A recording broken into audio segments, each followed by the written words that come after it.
Hi, my name is Tony. I'm Kristen. We wanted to make a video and talk a little about our experience with infertility treatments, and ultimately our experience with IVF.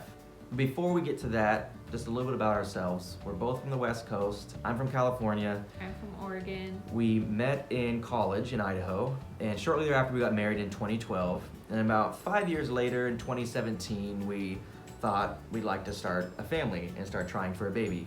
Yeah. So 2017, I got off birth control.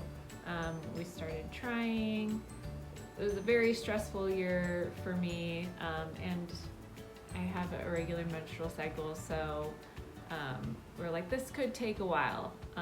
But even at the end of 2017, we had not had a positive pregnancy test.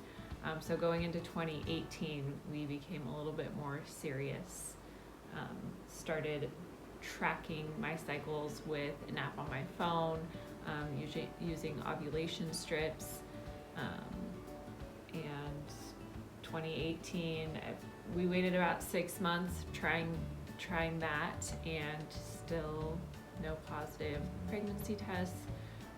So mid 2018, we decided to get help from my doctor. Yeah, so we went to her OBGYN, did some initial basic labs, nothing out of the ordinary. They did try medication. It's called letrozole. It's something that can help you ovulate. So we tried that for I think 3 or 4 months, and still no luck. And eventually we went back to an OB. This is a different OB at this time, and talked to her about options. And she had a really good friend who was a specialist in infertility, an REI doctor, this is reproductive endocrinology and infertility, and she recommended we go see her. So we did, and that was Beginning of 2019. 2019 that we went and saw her and kind of let her know what was going on. And you can talk a little about our experience with that. Yeah, so 2019, getting even more serious, we had a consult with the infertility doctor, and they wanted to get down to the root cause of what was causing these problems getting pregnant. So they did lots of blood work, ultrasounds, semen analysis, and what they came up with is basically inconclusive. It was kind of unexplained infertility. So they gave us the option we could continue to try medications, do something called IUIs, or we could do IVF, which is kind of on the more extreme end, but is the best chance of becoming pregnant, especially because we don't have any underlying health conditions. We're both young. And at this point, we had been trying for 2 years, Yeah. and we were serious about having a baby and didn't want to spend the money and time to go through these other treatments that might not result in a pregnancy when we could do IVF, and pretty sure that we could get pregnant. So we decided to start Ivf Treatments starting mid 2019. Yeah, so that was a long journey in and of itself. Lots of shots, lots of appointments, lots of ultrasounds. I think some people, or at least I didn't realize that before doing this, this is a very long process. It's not like you can show up, get evaluated, and in the next few months you can start doing it. It's a long process. It's very time sensitive too. So everything has to line up with the woman's cycle. So you have to, wait until that window of time. And then if you miss it, you gotta wait a whole nother month. Exactly. And that's very common for these things to happen. So a lot of the testing and things that happened in 2019, I think it was the beginning of 2020 when we finally started doing everything. We started doing the Ivf Cycle when everything kind of lined up that way. So that's the first part is lots of shots so that your ovaries produce tons of eggs. The doctor goes in through a procedure and extracts them. I don't know if you want to talk about the procedure, how, if it was uncomfortable or not. But it was it's minor, but it's still uncomfortable. But they got the eggs, and then they in the lab will combine the semen and the eggs, and they will fertilize the embryos. There's a lot of different numbers, or the number of eggs and viable embryos can vary quite a bit. We had 5 by the time, which is not bad, I think, from what we've heard and what we've read. 5 healthy ones. So they did a first transfer of their embryo in February. So they picked the healthiest embryo out of those 5. We didn't know if it was a boy or a girl, but we went in for the procedure, got a little photo of the embryo that they would be transferring that day. Went in, they have like a monitor up on the wall. You can watch the embryo be inserted into the uterine cavity. They put it in a spot where they think that it will implant successfully, and then that's it. Then you go home and you wait a week until you get some blood work done. They check your hormone levels to see if you actually are pregnant, if that embryo successfully implanted. So that's what we did. We went home. A week later, I got blood work done, and they called me later that afternoon.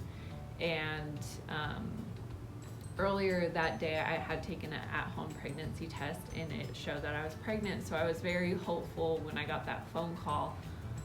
However, they were not very optimistic because the levels were kind of right at the threshold. Not quite high enough. Yeah, not quite high enough. So they checked one more time a couple days later, and that number had dropped. So unfortunately, that first embryo transfer was unsuccessful. It had started to implant and then just didn't grow. So that was unfortunate, but we were aware that a lot of times the first transfer isn't successful for a lot of people. So then we waited until my cycle lined up again. Like in April? Yeah, so we could do a second transfer. They transferred again in April. So same process, transfer, wait a week. And we were very hopeful again, but because it didn't work the first time, we were, Guarded. We were guarded, more ready to say, okay, it didn't work. But this time, we got the call the week later after the blood work, and I think the nurse's words were like, "You are very pregnant," because like the levels were like so high. So that made us feel really comfortable and really happy that we were so happy. Yeah. So the thing is, you get the positive pregnancy test, but then you just have to cross your fingers and hope that the embryo continues to grow for the next 8 months until you give birth. Yeah. Because a lot of times, even though it starts to grow, things can happen, and it doesn't always result in a healthy pregnancy. And there's lots of, in order to like give it the best chance of maintaining the pregnancy and being growing in a healthy pregnancy, lots of shots. So all the way up to like the 10th week of the pregnancy, I was giving you shots every day of hormones to help support the pregnancy, help support the baby, until that wasn't no longer necessary. But it worked, and we were like overjoyed that it worked. Once we stopped having to do the shots and the pregnancy was growing, went back to our normal OB, and just 5 weeks ago we had that little embryo we're talking about. We had that little baby, a little baby boy, and we'll show you him here at the end of the video. But it worked, and we couldn't be more happy. We couldn't be more thankful to the doctors and the nurses and all the people that supported us. So we wanted to make this video for Stork Foundation, just so people who are interested in trying to learn more just know like what the process is, and by giving you the Stork Foundation or learning more about the Stork Foundation, you're helping people like us go through this process and go through IVF, and like us, have their first baby and start to grow their family. So thanks for listening. Thanks for taking an interest. So before we go, we just wanted to show you our little guy and how happy we are to have him. And this is the second transfer we were talking about. It turned into this beautiful little guy. And we love him so much, and so happy for all the doctors and nurses that helped us to get to this point. And right over that, there's charities like the Stork Foundation that can help couples to go through the IVF cycle. We were fortunate enough to have insurance that was good, that covered almost all of it, but there's a lot of people who don't. So if you're interested in helping those and supporting those who are having trouble starting a family and need some help, Stork Foundation is an awesome place to donate and to help families in need.